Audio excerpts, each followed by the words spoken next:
Welcome to everyone to our series, our health series from the Friends of Remi Duyile for Delegate District 23 series. With us this morning in the series is Dr. Ilukpeju. Before I do the introduction, I wanted to give you a quick synopsis on why we're doing what we're doing. As someone who is in the race for a candidacy, health care is one of our focus, and we're honored to have a chair who is health savvy, who is a professional healthcare practitioner for so many years. So this healthcare series titled Causes of Infertility in Women and Men will be anchored and taught by no one other than Dr. Oluremi Ilukpeju, who is a board certified obstetrician gynecologist and a fellow of the American College of Obstetricians and Gynecologists with offices in Greenbelt and Silver Spring. He is affiliated with Washington Adventist Hospital, now White Oak Medical Center, where he had been a past chairman of the Department of Obstetrics and Gynecology. He had also been affiliated with multiple other hospitals in the Washington metropolitan area as an attending physician, including Inova Alexandria Hospital, Holy Cross Doctors Community Hospital, Howard County General Hospital, Laurel Regional Hospital, and University of Maryland Capital Health Prince George's Hospital Center.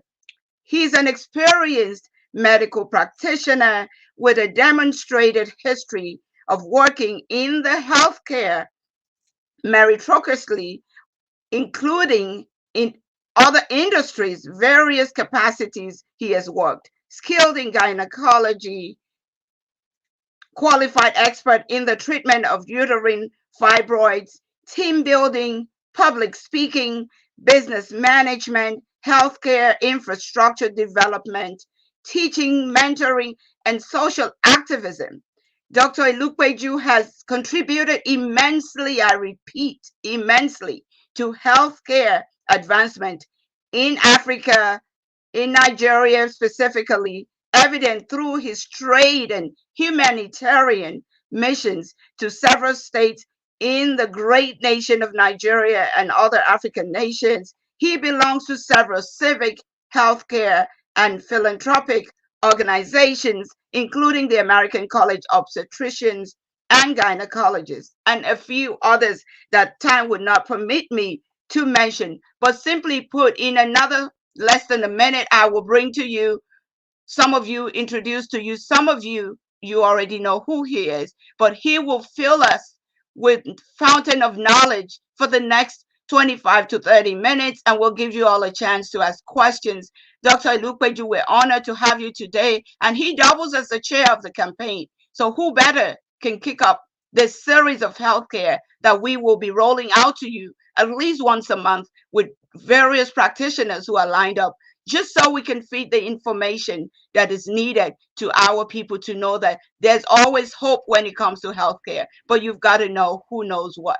Dr. Ilukweju, you're welcome, sir. Yeah, thanks so much. I really appreciate that. Thanks for the introduction. You're much appreciated, and I'm so glad to be here to support your campaign, number one, and also give some knowledge about some topics in health to our viewers and our supporters. So without much ado, I think we just have to jump into it because we don't have so much time. Today is Saturday, and people are snowed in. So let's take the opportunity to use the time that they have right now. So let's go ahead. Let's start the first slide.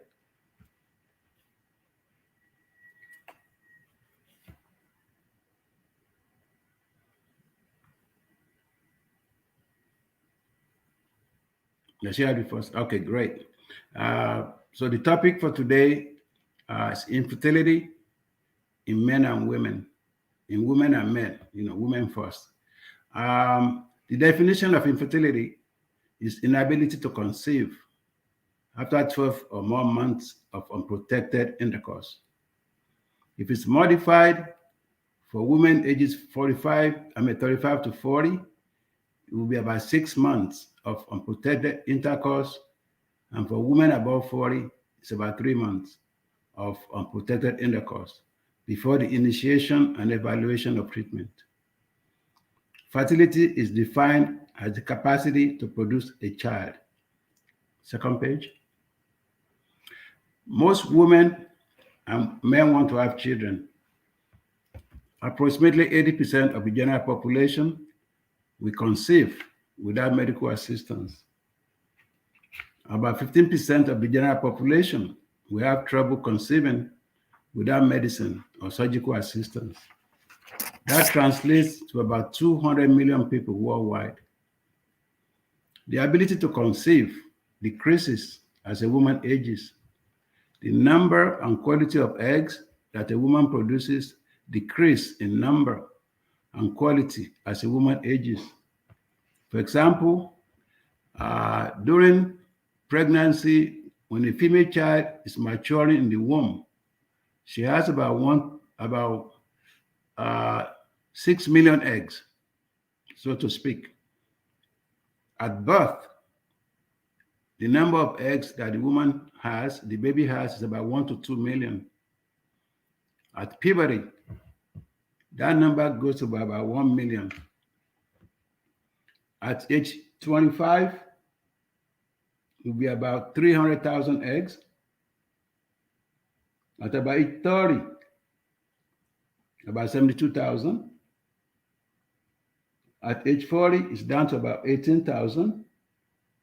So you can see it's going down from about 6 million before birth, about 2 million at birth, 1 million at puberty. After age 30, it goes to about 72,000. So by age 45, the numbers really decrease so much that fertility becomes an issue. Also, chromosomal abnormalities increase in the baby as a woman's age increases. In vitro fertilization, IVF, success rate also decreases with a woman's age. And contrary to popular belief, male factors may account for about 25 to 40% of infertility, and unexplained causes may account for about 17% of overall infertility. Next page. Causes of infertility in women. There's several causes of infertility in women. One is hormonal problems, the blockage of fallopian tubes, tumors of the uterus, problems with the ovaries, like polycystic ovary syndrome, problems with ovulation tied to old age and hormonal imbalance, endometriosis, as mentioned earlier, advanced women's age, genetic factors, chromosomal defects, pelvic adhesions, also known as scar tissue in the pelvis, cigarette smoking, obesity, excess weight gain may cause hormonal imbalance, which can lead to decreased ovulation, premature ovarian failure, which is basically the ovaries failing before the age of menopause, abnormal coagulation, blood clotting problems, abnormal uterine bleeding, endometrial growth inside the cavity of the uterus, like polyps, fibroids, hyperplasia, and scar tissue, etc. Next page. Other causes of infertility in women are environmental factors like chemical exposures, X-rays, toxins, chemotherapy for cancer. Then we have hypogonadotropic, hypogonadotropic, and hypergonadotropic hypogonadism, which are problems with the pituitary gland and the hypothalamus. Excess weight loss, like anorexia nervosa, extreme exercise, and especially athletes that exercise extremely and lose so much weight that affect their ovulation. And we mentioned earlier, excessive weight gain. Next page. In men, just like in women, there's chromosomal abnormalities, like Klinefelter syndrome. We have the Y chromosome microdeletion, hypogonadotropic hypogonadism, which is basically a problem with the pituitary gland and the hypothalamus, which can lead to low testosterone. We have retrograde ejaculation. We have varicocele, which is basically the swelling of the scrotum on the left side due to excessive varicose veins in the scrotum. Ejaculatory duct obstruction, which will not allow the sperm to come out. Congenital absence of the vas deferens, which is the tube that carries the sperm, is missing from that person, so the sperm cannot come out. Cigarette smoking, alcoholism, drug abuse, environmental factors like chemical exposure in the industry, X-rays, toxins, etc., poor sperm parameters like severe oligospermia, azoospermia. Oligo is low sperm, azoospermia is no sperm at all. Then gonadotoxic chemotherapy and erectile dysfunction, ED. Those are the main causes of infertility in women. And of course, old age can also be a factor, because once a man reaches the age of 50, the sperm parameters begin to become abnormal as well. Next page.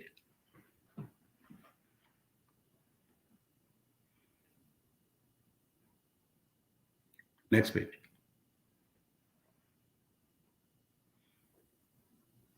Now, treatment of infertility. The reproductive efficiency is highest when intercourse occurs every 1 to 2 days. And there's something that we call the fertile window. That's when the viability of both the eggs and the sperm is maximum. And that's about 6 days, starting from the 6 days before ovulation and ending on the day of ovulation. So those 6 days, if a woman can calculate 6 days before she will ovulate, those 6 days are the fertile window where pregnancy can occur more readily. People use vaginal lubricants, and some of them have been shown to, cause sperm, affect sperm survival. So it's better not to use those lubricants that we buy from the store. There are natural ones like mineral oil and some other ones that might be more that can be better than the one that we buy. That's just something to know. Next page. Mm-hmm. Another one that person can do to treat infertility if they're having trouble getting pregnant is to monitor their ovulation. During the peak of fertility, the cervical mucus increases. There's changes in libido, the so-called heat in animals. Some women can feel the ovulatory pain, which is when the egg is coming out. They can say they know because there's pain on one side, where the egg is coming out from that ovary. And then there's ovulation detection kits that one can buy from the store. That will, when you read it very carefully, will explain how to use them, and it can also help to guide you to when you're going to ovulate and when you are more likely to get pregnant. We're familiar with BBT, basal body temperature. There's a slight increase in temperature during the fertile window, which is about 2 to 3 days before you notice the rise in temperature. About 2 to 3 days, that's when you have the fertile window. So if you use the basal body thermometer to measure temperature, when there's a slight increase, then one can use that to guide when to have intercourse. And then there's all these myths about different positions during sexual intercourse. Like if somebody lay down after sexual intercourse for like 30 minutes to allow the sperm to remain without coming out, it will accelerate pregnancy. That has not been proven to have any effect. Also, it does not affect the number of children, like twins and all that people say. Those are myths. Monitoring ovulation. Okay, next page, sorry. Diet and lifestyle. Well, as mentioned earlier, fertility rates are decreased in very thin and very obese women due to ovulatory dysfunction. There's no evidence that vegetarian diets, antioxidants, low-fat diets, vitamin-enriched diets, or herbal supplements improve fertility or affect the sex of the baby. We know that elevated mercury levels in food, especially from seafood, some type of seafood, if eaten too much, can cause the mercury level to be elevated. And that has been associated with infertility. Folic acid supplementation, at least about 400 microgram to 1 milligram a day, is also good for somebody who's trying to get pregnant because it can help with prevention of some type of abnormality, especially the neural tube defects. Smoking has been shown to have some adverse effects on fertility. Women that smoke heavily, they reach menopause earlier than women that doesn't smoke. For men, it can cause abnormalities in the sperm morphology, even though there's no conclusive evidence But generally, everybody knows that smoking is definitely not good because it decreases the oxygen that goes into our body and go to the ovaries, and it's a no-brainer. That can also affect our fertility potential. Next, alcohol. Effect on female fertility is inconclusive. So if somebody wants to drink, I guess the caveat is to drink in moderation. But when somebody is pregnant, alcohol should be totally shunned altogether. Caffeine. While you hear so many things about coffee, it's good for you, for your heart in one way.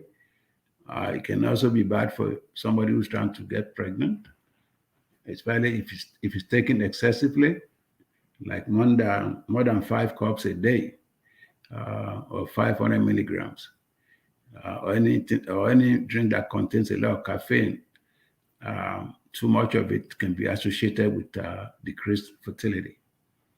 Marijuana is another one, which has been legalized in so many places in the U.S. But women need to be aware that, and men as well, that too much of anything is bad. So there are documented harmful effects on the developing fetus for people that smoke excessively, all these recreational drugs and stuff like that. So it's better to just stay away from them if somebody's trying to conceive. Next page. People talk about sauna bathing, and it's been shown not to decrease fertility.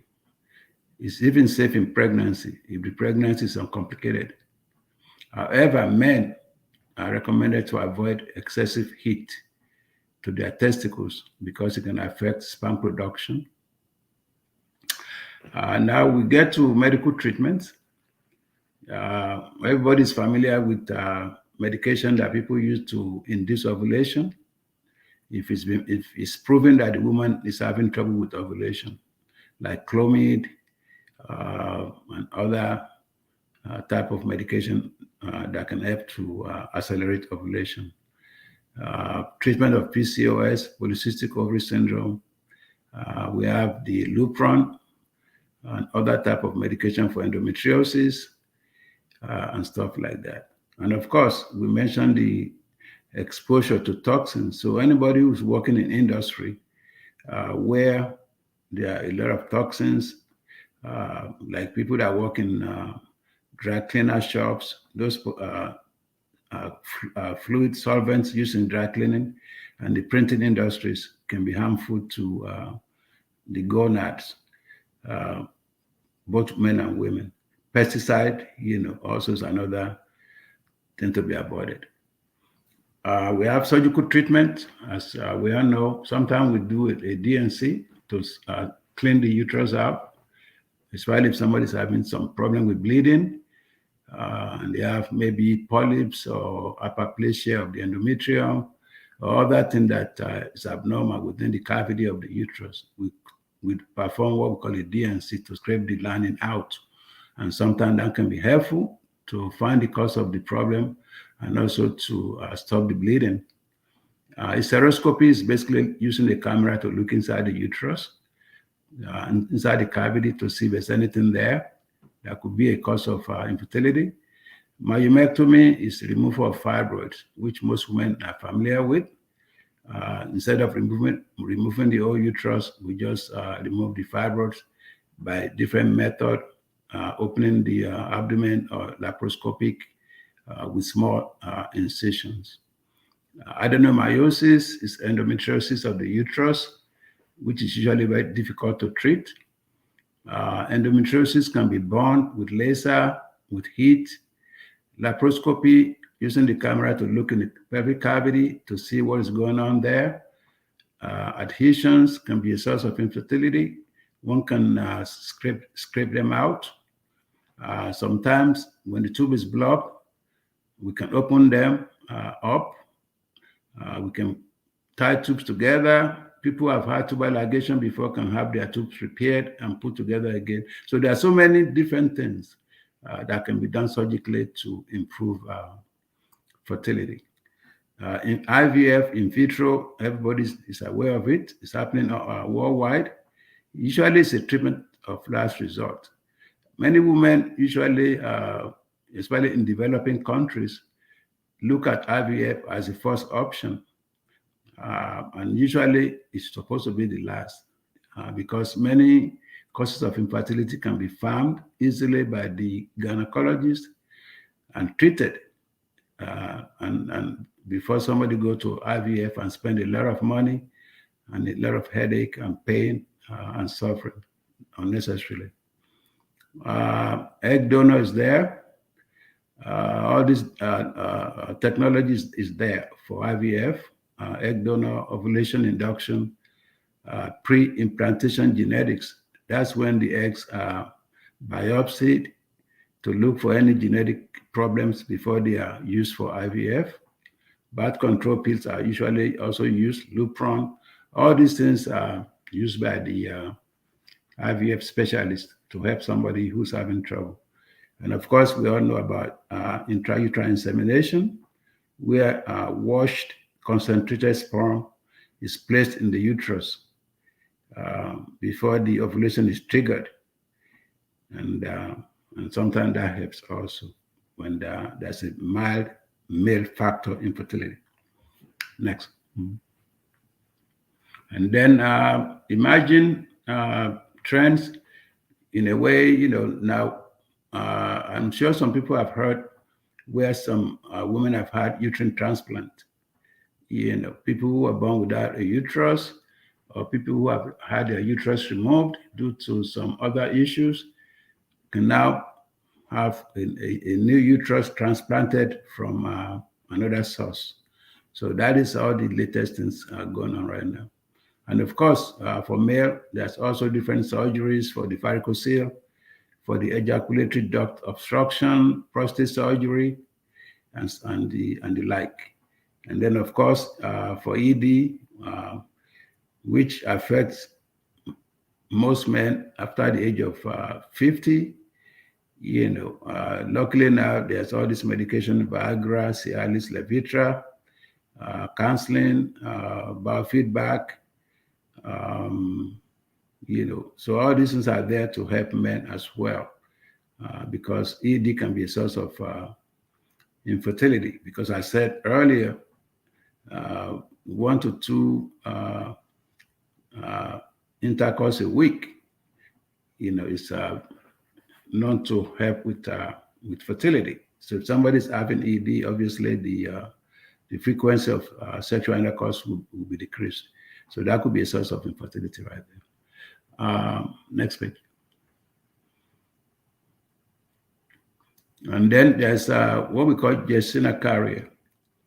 So when push comes to shove, and the woman cannot carry the baby, it's possible to have somebody carry the baby for you, where we use your egg and your husband's sperm to fertilize the egg, and another woman will sign papers, of course, legally, and then carry the baby for the couple. And then when the baby is born, then the baby is given to that couple, making sure that all the papers are signed so there won't be any legal issues down the road. And that's usually used when a medical condition prevents the woman from carrying a pregnancy, or there's a congenital or surgical absence of a uterus in that woman, or there's a biological inability to carry a pregnancy, like single males nowadays or gay male couples who can use somebody else to carry a baby for them. Next page. And then there are new trends in fertility treatment. One of them that has really come alive is the oocyte cryopreservation. Many years ago, when I was in training, they have been freezing sperm for many years. And they were trying to freeze eggs also, but they were having trouble doing it for so long. And luckily for us, they're able to do that. So now they can freeze eggs. They used to be able to freeze embryos. That means, an egg that has been fertilized by sperm. That's an embryo that can be frozen. But now they're able to freeze eggs by itself. So women now can take advantage and freeze their own eggs, until they're ready.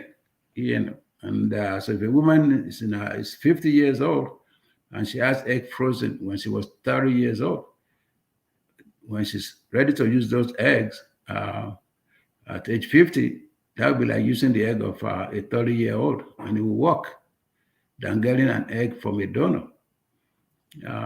They have advanced freezing techniques now. They make sure that the eggs that are frozen are the best ones, that they've already used pre-implantation genetics to look at the eggs to be sure that they're chromosomally normal before they freeze them. Eggs can be frozen for a few days, it can be frozen for years, for months, just like sperms. And then, like I said earlier, once ready, then pregnancies are achieved through IVF. And then now we have also women who want to have children by themselves, single mom by choice. And so that's another trend that is ongoing. And of course, when that happens, the person can use an intrauterine insemination from a donor sperm that can be obtained from somebody that they know who's willing to do that for them, or from the sperm bank. And also one can use an IVF in vitro also for a woman who wants to be a single mom by choice. Next page.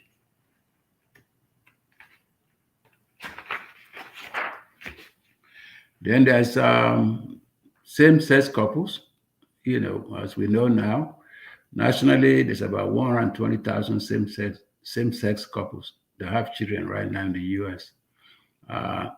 Egg donation or gestational carrier is what they use to have those babies. Also, they can, if they're women, they can have a donor sperm, and one of the couple can carry the baby, either through IUI or through IVF.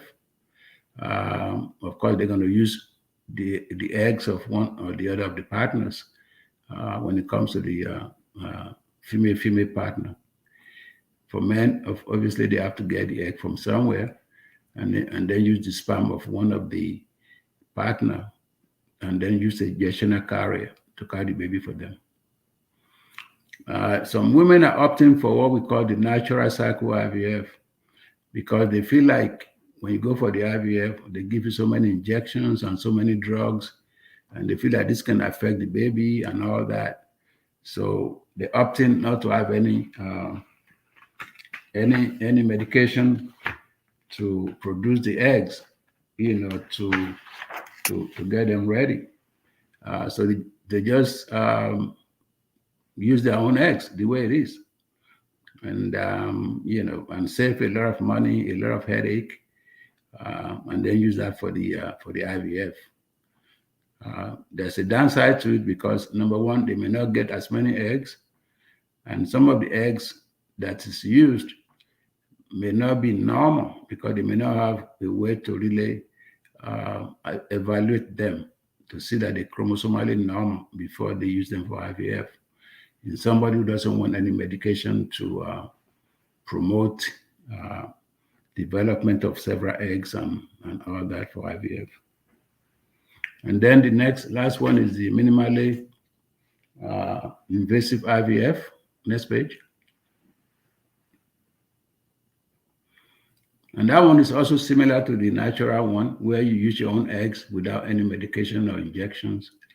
But in this case, they use very low dose hormones to assist your ovulation. And then an injection of HCG is given to mature the egg. And Also, like in the natural cycle, they only obtain very few eggs. So the odds for healthy embryos are lowered because you don't have as many. So in conclusion, infertility is pervasive. And for most couples looking for a baby, it can be emotionally draining and devastating. However, with timely consultation, diagnosis, counseling, and treatment, many couples can achieve the ultimate goal of having a baby that they can call their own. So I'm going to stop at that because, I kind of minimize it. I can go further, I can go deeper than what I've done. But for the sake of time, to allow some people to ask questions, I kind of make it elementary. And so I'm going to stop at that at this point. All right. Thank you so very much, Dr. Lupeju. We give you a standing ovation and a round of applause. Thank you very much for such a brilliant information. I know for those who visit doctors' offices, this is super, super free consultation on a detailed, granular level that you wouldn't just get anywhere. So I'm trusting that the knowledge that you've heard, that he has shared, you can use again. And of course, you can always refer back to him. For those of you who might care to want to go deeper, that's his line of business. So he truly can help you get better in what you do.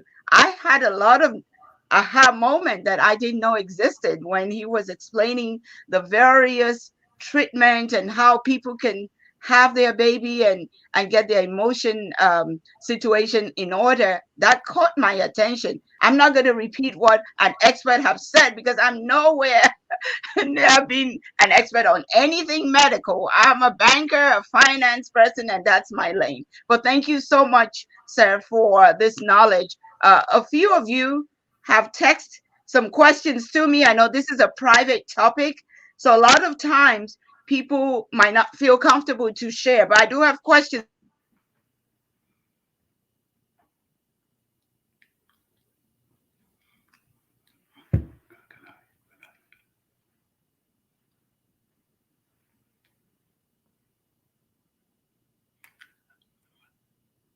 I lost my volume. I cannot hear you.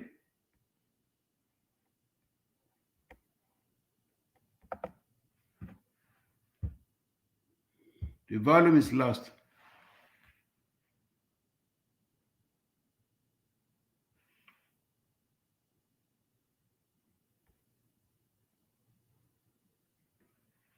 Oh, I don't know how my mute came on. Can you hear me now, sir? Yeah, we can hear you now.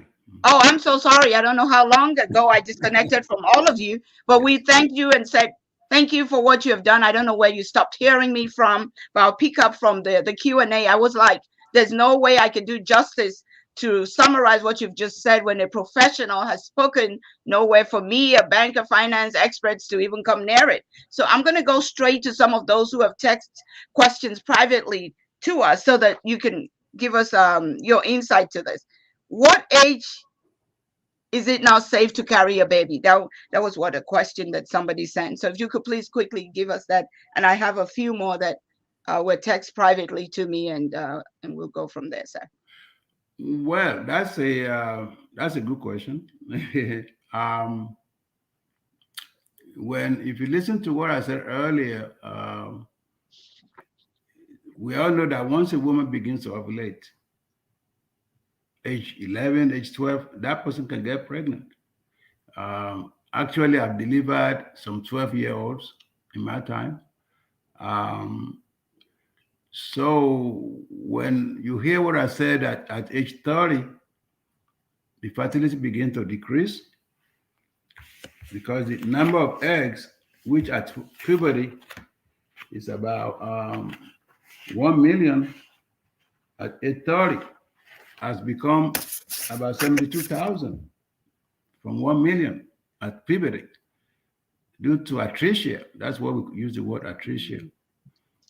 So in a way, God has given us a chance of so many years to have a couple of children. Okay, easy for me to say as I'm a man, So if a woman can have a child from age 20, age 12, nobody's gonna want anybody to have a baby at age 12, of course. But we know it happens in some part of the world, which is not good. And till you're about maybe 40, you have a lot of chances there to have one or two kids, which is what people are having now. Uh, but I have many people coming to me who are older than that. I don't judge them. I just try to help them. I have a lady who came to me the other day who's about 56 years old, you know, and seriously want to have a child. And even the centers for IVF, they have a limit. They help a woman who's 54 to have a child through IVF, which I didn't do. I sent her to the place and they accepted her. But this lady, their cutoff age is 54, so they didn't accept her. She's feeling a little bit dejected. So to answer your question, when it comes to a woman saying, "Oh, I forgot to have children. I'm now 54. Can you help me?" Even when I send you to the IVF, they have a limit because the government is watching what they do. They're not going to go above 54. But if you have saved your own eggs at age 30, voila, then they can say, "Okay, come on, come on, come on." As long as you're healthy, yeah, we're going to put the use your eggs that you have saved frozen at 30, and it will just work like magic as long as your uterus is in good shape. So it's not just slam bang, it's done. Everything has to be in place. Your uterus has to be in place. You have to be physically fit. No diabetes, no hypertension, no this, no that. So I would say, given my experience, age 55 would probably be my limit. Okay. Yeah, something like that. But we have some people at 60 years old that have had a baby. They use a donor egg, right? Yeah. So Okay. so it's not for me to judge, but my only advice is have your children when you're younger. Great. Thank you so very much, sir. So well said. There's another question on the screen. What about women who struggle with infertility but may also have a possibility of genetic birth defects? How would we handle that, sir? Thank you for that question, Adami Osho. I don't know what they mean about genetic birth defects. Uh, the work that we do, especially in this country, is very thorough. You have all the experts that can really, really dig down to find out what kind of genetic defects that you have. So they will test you and test your husband or your partner. They will look at your chromosomes and everything to see if there's any incompatibility between the two of you, because it takes two. So when it comes to infertility, we evaluate the couple. And if there's a recurring genetic abnormality that is lethal, meaning that the baby cannot survive it if she take that from the parents, one or the other, then it becomes either to use a donor egg or donor sperm or both, and then you carry the baby. So there are many options, really. You just have to find the right expert to address your issue, and there's always a way. And if in doubt, just come and see me or see somebody. Great. Thank you very much. I have one quick last question so we can wrap this up. What are fibroids? Does removal of fibroids cause infertility? And that will be the last question. If you have more questions, put it on the chat or email me or text the campaign. We will get the answers to you. We can repeat this again and be able to answer your questions more in details. Over to you, sir. Fibroids are pervasive. Almost every woman has fibroids, and they don't know it. Many don't know it because it doesn't bother you. They usually come on, when the woman's getting to the 30s and 40s. That's when they start cropping up. In many cases, they don't bother you. You have your children without any problem. In many cases, when they are big and causing bleeding and pain, and you can see a lump in your stomach and all that, and you cannot, if you can get pregnant with it, so be it. The pregnancy can be complicated, though. Also, if you have many of them and that they have not been removed before your pregnancy. But if you cannot get pregnant and you've done all the tests, and the thing that keep coming up is the fibroids, and they're big and they're many, then they have to be removed. And once they're removed, you can actually get pregnant. So you can, in that way, cure fertility. But on the other hand, it can also cause infertility because the surgery that we do for fibroids can leave some scar tissue behind. And those scar tissue can be attached to your ovaries and to the fallopian tubes, and it can cause the egg, to get into the tube and be carried down to the uterus in a very good way. So in a way, it can have a downside. So you can do both, improve fertility, and it can also cause fertility due to the type of surgical treatment. All right. Thank you so very much, sir. And to all our viewers, thank you for joining us. And I will hand it over to Crystal. Take it away, please. And Crystal is the communications director for the campaign, so she will come on right now to let us know what the next steps are.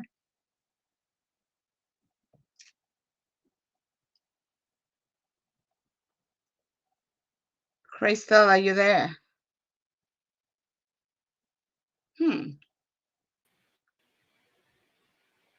Can you hear me? Okay, there's okay. Ooh. All right, Remi. Can you hear me? Yes, ma'am. All right, you guys. So, first and foremost, I want to thank everybody for joining today. It was a very, very good event. And as you know, our candidate for delegate, Dr. Remi Duyile in District 23, has been doing a great job. And this platform of health is one of the things that is key to her. So we want to make sure that we support her.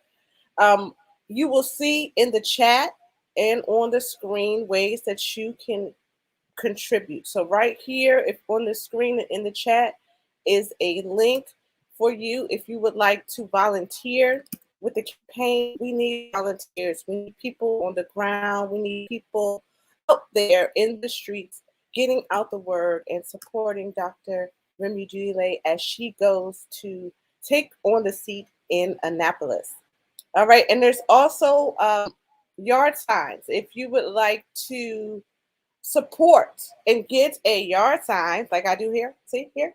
This is in my house, but you can put it in your yard. You can make sure that you get you a yard sign. So both of those links are in the chat, whether you're on Facebook or YouTube. You can go in and sign up and like that. Okay, so make sure you do that. And of course, we need donations. We can't do this without donations. We can't do this without the monetary support of the community to show people that we support our candidates. So make sure that you go to the https / secure.actblue.com / donate vote Remi Duyile. I'm gonna put that in the chat as well. Make sure that you go and you check that out. You can sign up to be a one-time donor. You can commit to being a regular donor. Whatever that you can do, this is the place for you to do that. And we greatly appreciate it. We want to just acknowledge, too, the facts of the work that has already been done. We have already done great work. So Friends for Remi Duyile has already raised over $178,000. And this has been a grassroots effort. And we want to continue that push as we move forward to June. All right. So make sure you go and visit Act Blue and donate the campaign. And for all things Remi Duyile, for all things Vote Remi Duyile, make sure you go to the website. It's www.voteremiduyile.com. So again, that's www.voteremiduyile.com. RemiDuyile.com. I'm also putting that in the chat so you can go in and do that. You can sign up again for everything on the website, I'm pretty sure. And if not, you'll be able to very soon. You can volunteer, get your yard signs, and you can also donate. So make sure you do that. We appreciate you so much for all that you do for the campaign, and we want to make sure that we continue to push and put our efforts behind Dr. Remi Duyile. What I know about her is that she has been at this for a very long time. So if you're just coming across her, just know that the work is not new, but we invite you to join us in this effort as we continue for our seat towards Annapolis. So, Dr. Remi Duyile, I'm going to bring you back to conclude us out. Awesome. Yes, yes, yes. Thank you again for all our viewers now and viewers later. And Crystal, thank you for the great job and support. And to all our volunteers out there, you guys rock. You rock, you rock, you rock. The work that you do is helping us to show up and show out. We ask for more as Oliver Twist. We always want more. Until it's over, it's not over. So please go ahead and volunteer to support us with your time, with your treasure and your talent. We need all hands on deck. We're moving and pushing strong. We're doing the best that we can do. And what I'm going to represent you in Annapolis, I'm going to just give you a quick 1 minute recap of that. I want to go to Annapolis to support you and represent you to be able to fight for more funding for public school education. And when I say more funding, it's not just about building the schools only, about making sure that our teachers are supported and that our teachers have what they need to support our kids, because that's what it's all about. What is a school? The teachers make the school, the students make the school, the leadership make the school. So we are going to ensure that all of those people are well cared for. That's number one. Number two, small business. I have been a serial entrepreneur for so many years, over 15 years, being in corporate America. I got that experience check. So for those who are employees of corporations, also, we would ensure that you have the ability to understand and be well cared for so that nobody takes advantage of anyone, period. And then, of course, for those who are going to be serial entrepreneurs, we know small businesses are the lifeblood of every nation, every organization. We want to make sure that our small businesses have resources and they know where the resources are. And that the more resources are there, the more awareness that we will create. Yes, some of those regulations are already there, but we're going to ensure that you know about it. Because if you don't know, then it doesn't exist. But we're going to do a job of making sure that all underserved and served get the best of what is already out there. And for our seniors, we love you. We love you. Our seniors they have paid it forward. They're the shoulders that we lean on, our veterans. All of those people are very special in my heart. When I've gone around knocking on doors and seniors have had to express that they have to make a decision between food and medication. I know Dr. Lupeju is a medical practitioner. I'm sure he would agree that none of those things need to be a choice. Those are necessities. So we're going to ensure that some of our seniors who are still able and engaged and want to be able to pay it forward, that we create platforms for that to be done. And for those who don't want to, that we find ways to ensure that they live their life in their old age. That life does not leave them in their old age because they can be dependent, they can be counted on. So we're going to pay attention to such people. And of course, to our emerging leaders, I am adjunct professor. I believe in teaching from the boardroom to the marketplace, getting these young leaders to know that there's nothing that can stop them but themselves, creating awareness and creating engagement tools that will let them know that there's possibility. Just like today, this health series, I'm sure somebody's going to hear it somewhere down the road who might not know that one of the things that the doctor had suggested was a possibility, but now they have this information for free. This is a sample of what we are going to bring to you. All the best kept secrets, nothing will be impossible because together as a village, we know somebody who knows somebody and knows somebody, and we're going to make sure that all of those knowledge and a network that we have work for all of us, not for some segment of people, no, for everybody, because everybody matters. And then I can go on and on and on. But I'm going to stop there because our hour is almost there. But please go to our website, like Crystal said, www.voteremiduyile.com. That's vote REMIDUYILE.com. And stay plugged in with us. We've raised money. We need more money to be raised. We need to get out there. Come out and support us when we have activities that are happening. We need numbers of people to show up.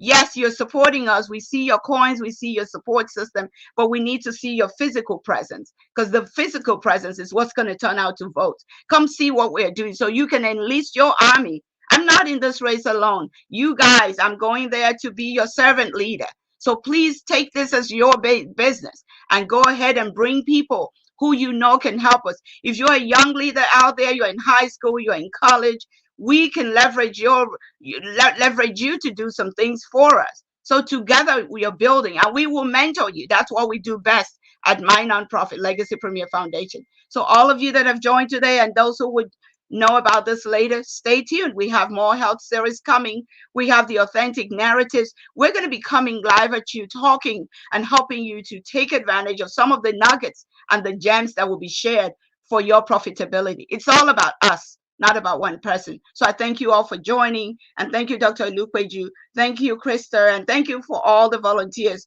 who are on and will be on later. And God bless you, and God bless the United States of America. Thank you.